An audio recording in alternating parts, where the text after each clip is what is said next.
اعوذ باللہ من الشیطان الرجیم، اس کے بعد بسم اللہ الرحمن الرحیم۔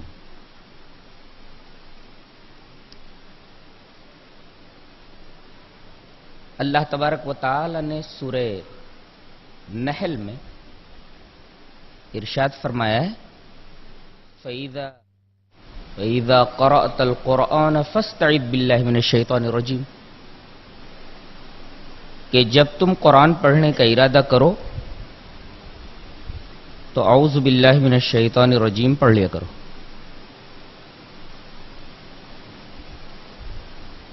یعنی شیطان رجیم سے اللہ کی پناہ چاہ لیا کرو۔ اس کے بعد بسم اللہ الرحمن الرحیم پڑھی جائے۔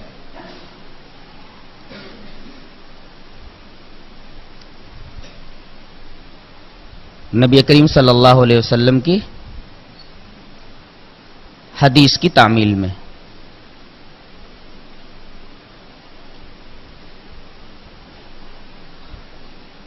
اعوذ باللہ من الشیطان الرجیم پہلے کیوں ہے اور بسم اللہ الرحمن الرحیم بعد میں کیوں ہے؟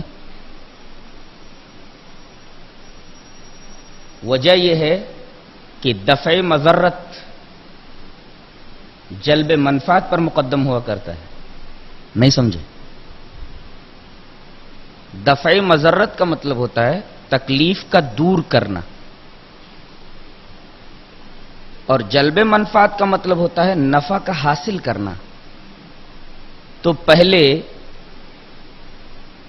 ضرر رساں چیزوں کو دور کرنے کی اپنے سے اللہ تبارک و تعالی کے حضور درخواست کرو، اور اس کے بعد جو نفع طلب کرنا ہے وہ کرو۔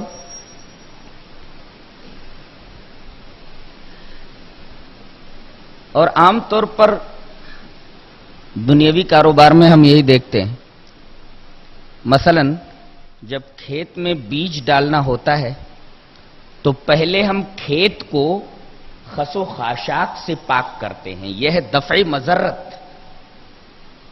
اس کے بعد بیج ڈالتے ہیں فصل کی امید میں، یہ ہے جلب منفعت۔ تو دنیاوی اعتبار سے بھی دفع مضرت مقدم ہے جلب منفعت پر۔ غور کیا کرتا تھا میں کہ اللہ تبارک و تعالی نے یہ کیوں فرمایا ہے کہ جب تم قرآن پڑھنے لگو تو شیطان رجیم سے اللہ کی پناہ مانگ لیا کرو، پناہ چاہ لیا کرو۔ وجہ کیا ہے؟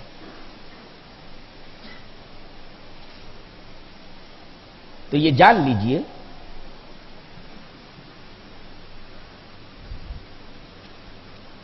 کہ شیطان انسان کا کھلا ہوا دشمن ہے۔ وہ ایسے ایسے دام فریب بچھاتا ہے کہ اگر انسان کو اس دام فریب کا علم نہ ہو تو اس میں پھنس جائے۔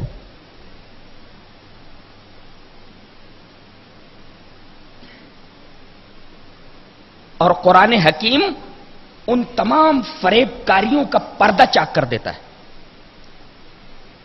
جن جن تدبیروں کے ذریعے شیطان انسان کو گمراہ کرتا ہے، ان تمام تدبیروں، ہیلوں اور فریب کاریوں کو قرآن حکیم میں بیان کر دیا گیا ہے۔ اب کوئی آدمی قرآن حکیم کو سمجھ کر اگر پڑھ لے تو اسے شیطان کے سارے فریب، سارے ہیلے، گمراہ کرنے کی ساری تدبیروں کا علم ہو جائے گا۔ اسی وجہ سے شیطان یہ چاہتا ہے کہ انسان کو قرآن ہی سے دور کر دو۔ بڑے بدنصیب ہیں وہ لوگ جو یہ پروپیگنڈا کرتے پھرتے ہیں کہ قرآن سب کی سمجھ میں نہیں آتا۔ قرآن کو سمجھنے کے لیے بہت سارے علوم کی ضرورت ہے۔ در حقیقت یہ جراثیم ان کے ذہن میں شیطان نے ڈالے ہیں۔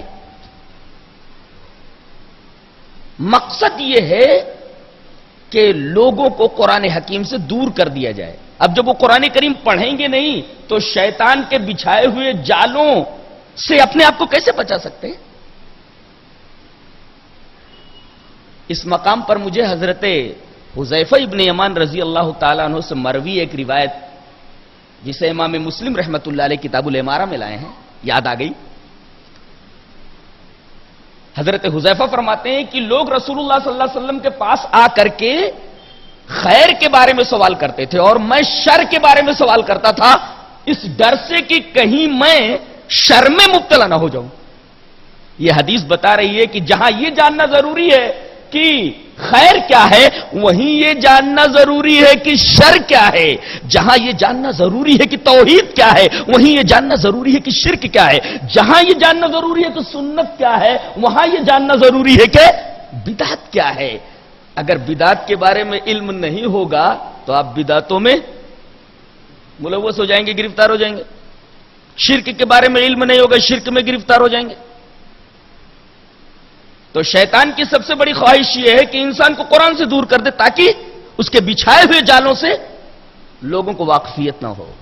اسی وجہ سے اللہ تبارک و تعالی نے یہ حکم دیا کہ جب تم قرآن حکیم پڑھنے کا ارادہ کرو تو اعوذ باللہ من الشیطان الرجیم پڑھ لیا کرو تاکہ تمہیں وہ قرآن کریم سے دور نہ کر دے, قرآن حکیم سے تم کو ہٹا نہ دے, اس سے تم کو بیزار نہ کر دے.